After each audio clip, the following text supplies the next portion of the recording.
Murabizi ko muri iyi minsi ubujura bwafashe indi ntera, gusa polisi y'u Rwanda nayo ikomeje kugenda ishakisha bano bantu bakora buno bujura, kuko baba barimo barahungabanya umutekano w'abaturage.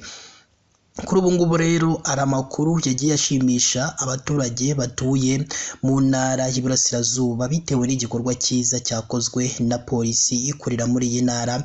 Mbese ni iki cyaba cyakozwe na polisi y'u Rwanda ko bagiye batandukanye bose, haba ari abagenderera muri iyi ntara ndetse n'abatuye muri iyi ntara. Abantu benshi cyane bagiye batandukanye bongeye gukurira ingofero polisi y'u Rwanda, abandi nayo bayikurira amasari bitewe n'iki gikorwa cyiza cyane yakoreye hano mu ntara y'Iburasirazuba. Byinshi rero urimo uragenda wibaza nibyo tuje kugenda tubasobanurira muri aya makuru yacu y'uyu munsi. Reka rero dutangire n'inkuru yacu yagiye igarukwaho n'abantu benshi cyane bagiye batandukanye, aho polisi y'u Rwanda ikorera mu ntara y'Iburasirazuba yatangaje ko mu mezi atanashize abarenga 1330 bafatiwe mu bikorwa by'ubujura burimo ubwo gushikuza amasakoshi, kwiba inka, moto n'ibindi bintu by'agaciro. Ibi byatangajwe kuri uyu wa 11 Kamena 2025 ubwo polisi y'u Rwanda yerekanaga abantu 5 bakekwaho kujujubya abaturage babiba mu turere twa Kayonza ndetse na Gatsibo. Umuvugizi wa polisi y'u Rwanda mu ntara y'Iburasirazuba SP Twizeyimana yashimiye abaturage batanga amakuru ku hantu babona hakunze gutegera abajura, avuga ko mu mezi atanashize hari ibikorwa byinshi byakozwe birimo kugaruza ibyari byibwe birimo inka, moto n'ibindi. Reka rero mbareke mukurikire ibyatangajwe n'uyu muvugizi wa polisi y'u Rwanda mu ntara y'Iburasirazuba SP Twizeyimana ubwo yerekanaga abo bantu 5 bafashwe abereka itangazamakuru. Ni abasore bagize itsinda bakora urugomo rutandukanye, bakora ibikorwa by'ubujura mu turere tubiri, Kayonza ndetse na Gatsibo. Ni ibikorwa bamazemo igihe kirekire, umukuru muri batubwira ko amaze imyaka 3 abikora. Aba basore uko ari 5 ni abasore 2 bavindimwe, undi ni mubyara wabo ndetse n'abaturanyi babo 2. Ariko iri tsinda rigizwe n'abantu 6, 5 nibo bafashwe, undi umwe yatorokeye mu gihugu cya Uganda turacyamushakisha.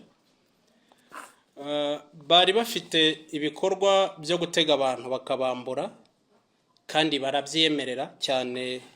Babikoreraga hafi y'akarere ka Kayonza, aho bavuga ko babikoze inshuro zigera muri 5. Babikora aho bita kwa Sururu ku muhanda uvuye Rwamagana ujya Kayonza hafi ya Rompoe.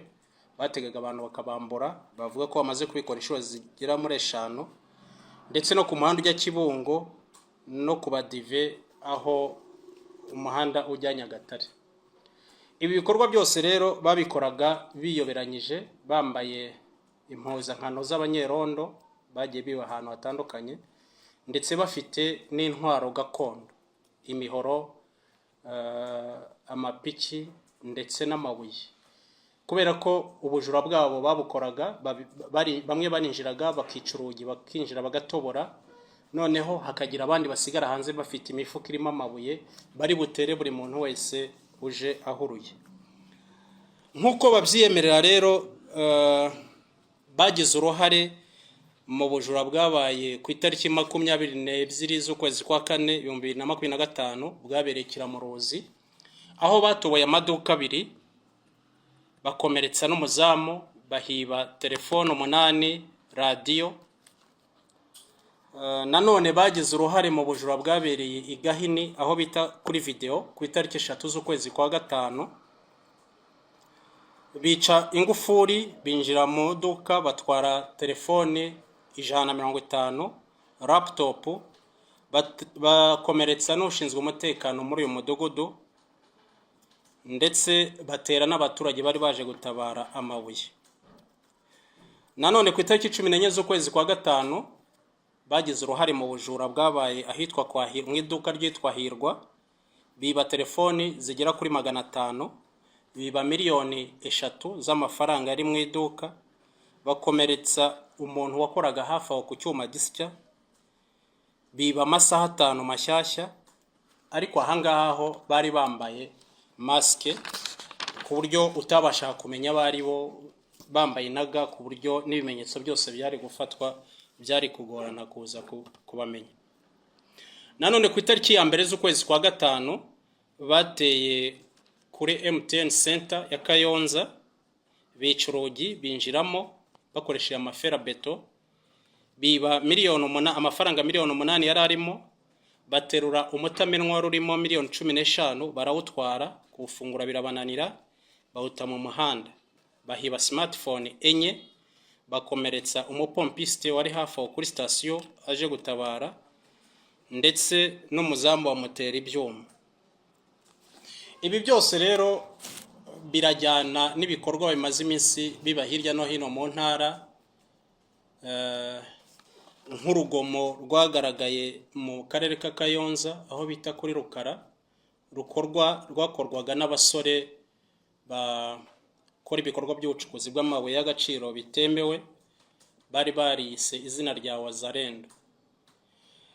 Aba nabo polisi dufatanyije n'abaturage twarabafashe, twagiyeyo ku makuru twahawe, turabafata turabirwanya ku buryo uyu munsi byahagaze.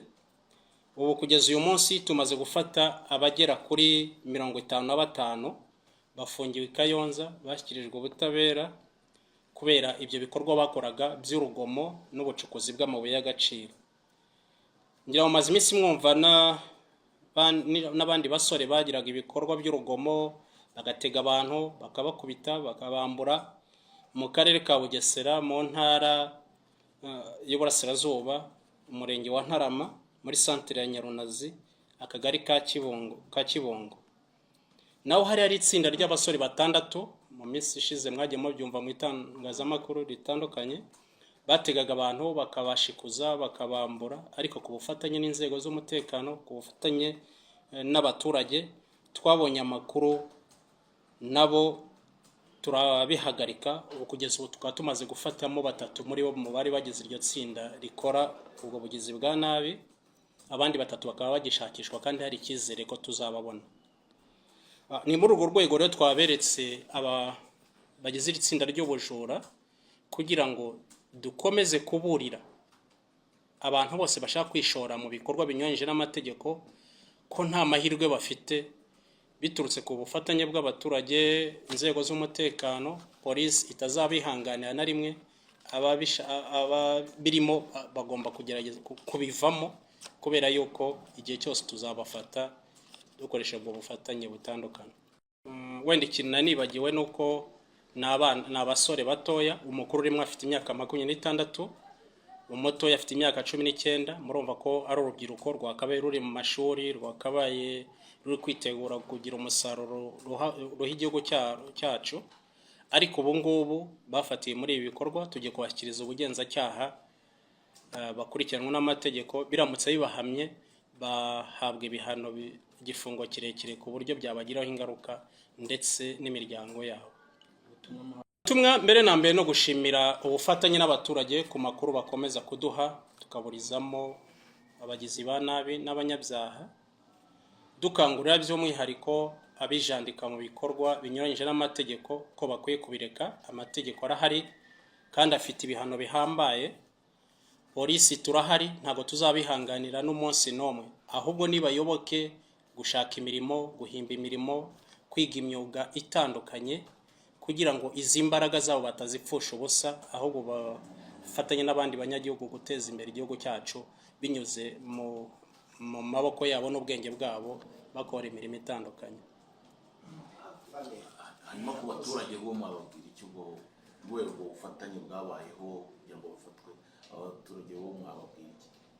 Abaturage bo no gukomeza gufatanya baduha amakuru, ndetse bataba ntibindeba. Ibi bikorwa byinshi bibera mu midugudu, bibera mu isibo. Aba babikora usanga ari abaturanyi, ari abantu bazwi. Ni ukuvuga ngo rero icyo tubasaba nuko buri wese agomba kumva ko afite inshingano mu mutekano w'aho atuye, amenya ibihakorerwa, amenya abahagenda, ndetse ibyo abonye bidasobanutse agatanga amakuru yihuse kugira ngo bibe byakumirwa nta gikorwa kibi kiraba.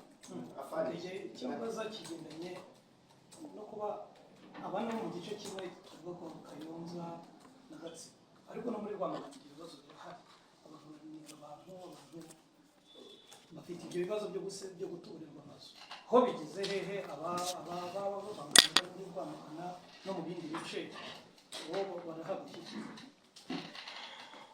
Nk'uko bivuze muri iyi ntara kimwe n'ahandi mu gihugu, ubujura buracyagaragara, haracyagaragara urubyiruko rwishora muri ibi bikorwa bibi, abenshi biterwa no kubashuka ndetse no kutamenya amategeko, ariko tugerageza kubisobanura. Ubwo rero iyi nkuru yari kimara kujya hanze, abagiye batandukanye bose bongeye gushimira polisi y'u Rwanda bitewe n'iki gikorwa cyiza cyane yagiye ikorera hano mu ntara y'Iburasirazuba, kuko harimo nka bamwe mu baturage bavuga ko nyine babuzwa umutekano n'abo ngabo bakora ubujura, ndetse abandi nabo birirwaga bataka bavuga ko bamburwa amasakoshi ndetse n'ibindi byose bigiye bitandukanye.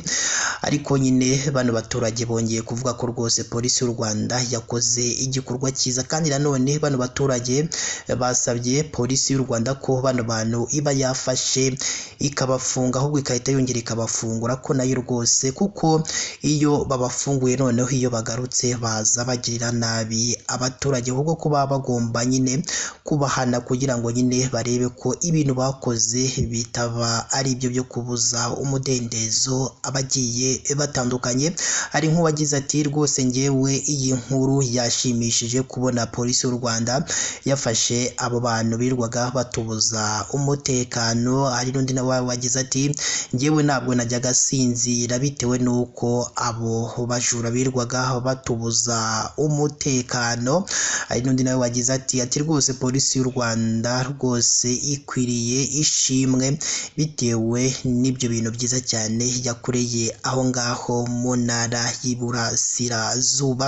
N'ibitekerezo byinshi rero byose byagiye bigarukwaho n'abaturage, kandi byose byerekana ko bashimishijwe n'iyi nkuru nziza cyane yatangajwe na polisi y'u Rwanda nyuma yo gufata abo bantu nyine bakekwaho ubwo bujura birwaga babuza umutekano, ndetse birwaga banambura ibyo abaturage bavuye kwihahira cyangwa nyine bakangiza n'amatungo yabo batunze mu ngo zabo. Reka rero nkushimire wowe twabanye muri aya makuru, ni kandi tunaguha ikaze mu makuru tugenda dutambutsa umunsi ku munsi, kandi nanone tunabibutsa reba munsi y'amakuru urabona ijambo subscribe cyangwa sabone, ukandeho n'akazugira kaza nako nugasige nako gakandeho. Icyo gihe uzaba ushimangiye yuko ugiye kujyaho wa mbere mu kubona amakuru ndetse n'ibiganiro tugenda dutambutsa umunsi ku munsi. Ikindi kandi mwibuke kuduha ibitekerezo byanyu, haba ari igishima ibyo dukora, haba ari ikitugira inama y'ibyo tugomba guhindura mu makuru tugenda tubagezaho umunsi ku munsi. Nabyo ni ingenzi kuko nyine tureba aho twakoze neza natwe tukishima, aho twakoze nabi natwe iyo tugarutse tuza twahakosoye. Rero mujye mwihangana, mujye muduha ibitekerezo byanyu.